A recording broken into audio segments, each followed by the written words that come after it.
আসন্ন দুর্গাপূজা উপলক্ষে মাটির থালার ওপর দেবী দুর্গার মুখ এঁকে সকলের নজর কেড়েছেন হলদিবাড়ি শহরের 11 নম্বর ওয়ার্ডের পূর্বপাড়ার বাসিন্দা সুস্মিতা মহন্ত। পেশায় কলেজ ছাত্রী সুস্মিতা পড়াশোনার ফাঁকে বিগত 4 বছর ধরে পরিত্যক্ত বিভিন্ন জিনিসের উপর কলকা ও নকশা এঁকে ঘর সাজানোর জিনিস তৈরি করে প্রশংসা কুড়িয়েছেন।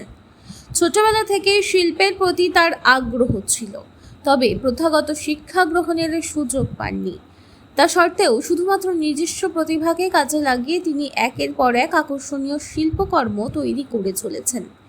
এবারের দুর্গাপূজায় তার সৃষ্টি দুর্গা প্রতিমার একটি মুখ বিশেষভাবে উল্লেখযোগ্য।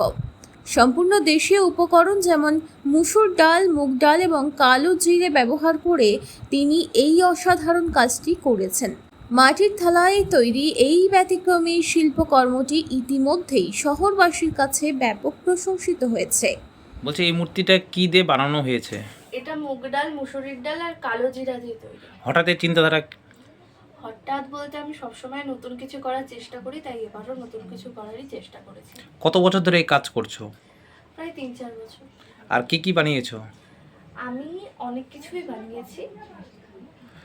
কোনো কিছু অনুষ্ঠানের প্রতিযোগিতায় কি নাম দিয়েছিলে? হ্যাঁ, আমি হস্তশিল্প প্রদর্শনীতে নাম দিয়েছিলাম এবং আমি ফার্স্টও হয়েছি। আগামী দিনে কি চিন্তাধারা রয়েছে এই বিষয় নিয়ে যদি বলো। আমি তো EILM কলকাতা জলপাইগুড়ি ক্যাম্পাসে BCA ডিপার্টমেন্টে পড়ছি। আমি পড়াশোনার পাশাপাশি আমার হস্তশিল্পকে আরও এগিয়ে নিয়ে যেতে চাই। কোন ক্লাসে পড়ছো? আচ্ছা, বাড়ি কোথায় তোমার? হলদিবাড়ি পূর্বপাড়া। তোমার নাম? সুস্মিতা মহন্ত। ধন্যবাদ।